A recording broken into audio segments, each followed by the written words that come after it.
Good morning and welcome to the Leaders Brief by Evo Monk. Today we will be looking at the future of the Iran nuclear deal and what it means for the rest of the world, discuss the US's stand on China's maritime claims and Washington's free trade agreement plans with Kenya. Despite stiff resistance from Russia and China, the United States has expressed confidence that the United Nations will agree to extend an arms embargo against Iran, slated to expire on the 18th of October 2020.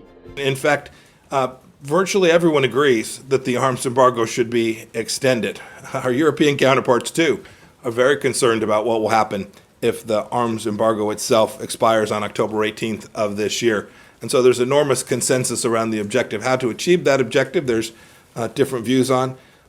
We've made clear to both publicly and in private to all the members of the Security Council, we intend to ensure that this arms embargo continues. We hope that this can be done by a UN Security Council resolution that all of the permanent members sign up for, and indeed every members of the larger UN Security Council. But in the event that that's not the case, we are still going to do everything in our power to achieve that end, and we think we'll be successful ultimately in doing that.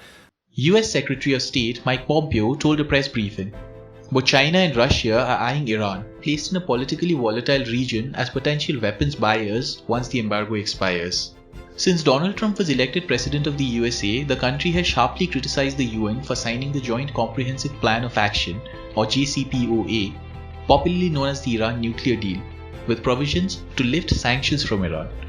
While both China and Russia have called America's campaign demanding an extension of sanctions on Iran unreasonable, Iran's leader Hassan Rouhani said that it is Iran's right to be out of the embargo.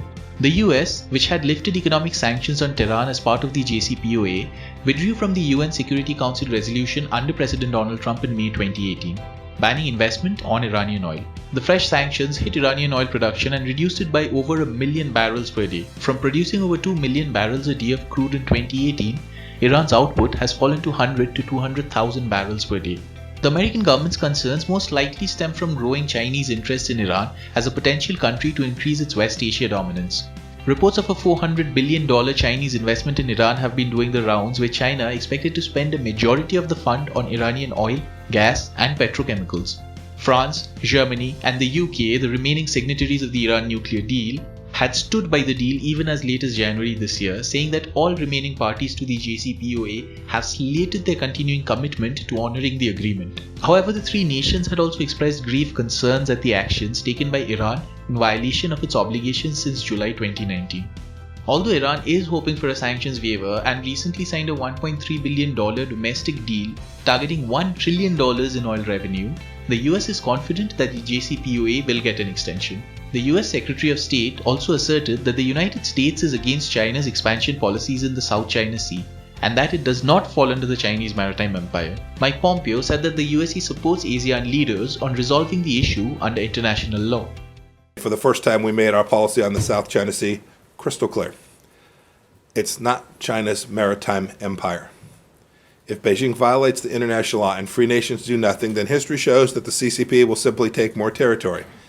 That happened in the last administration.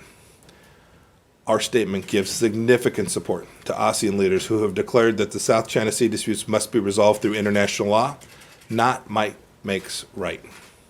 What the CCP does to the Chinese people is bad enough, but the free world shouldn't tolerate Beijing's abuses as well. China took harshly to Pompeo's remarks, with Foreign Ministry spokesperson Zhang Lijian saying that the US's comments are in complete violation of international maritime law. The Chinese Foreign Ministry also asserted that Beijing is committed to resolving territorial disputes through dialogue with the concerned nations that include the Philippines, Malaysia, Brunei, Taiwan, and Vietnam. America's announcement that it rejects China's maritime claims in the 3.5 million square kilometer South China Sea is encouraging for ASEAN nations who have done little to stop China from claiming islands and converting them into military bases in the resource-rich area which acts as a strategic waterway to over $1 trillion worth of trade every year. In pursuance of the strengthened trade and investment relationship between our two countries, it is necessary, as I said before, that we preserve and build on existing mechanisms and regulatory frameworks. For instance, issues of custom unions that we both belong to, all these should be given due attention, legal as well as constitutional requirements should all be adhered to, and most important, the trade and investment environment should be receptive and favorable. President Uhuru Kenyatta had said if the talks were to materialize into a deal, it would be the first between the USA and an African country and significantly boost US-Kenya trade, which presently stands at $1 billion.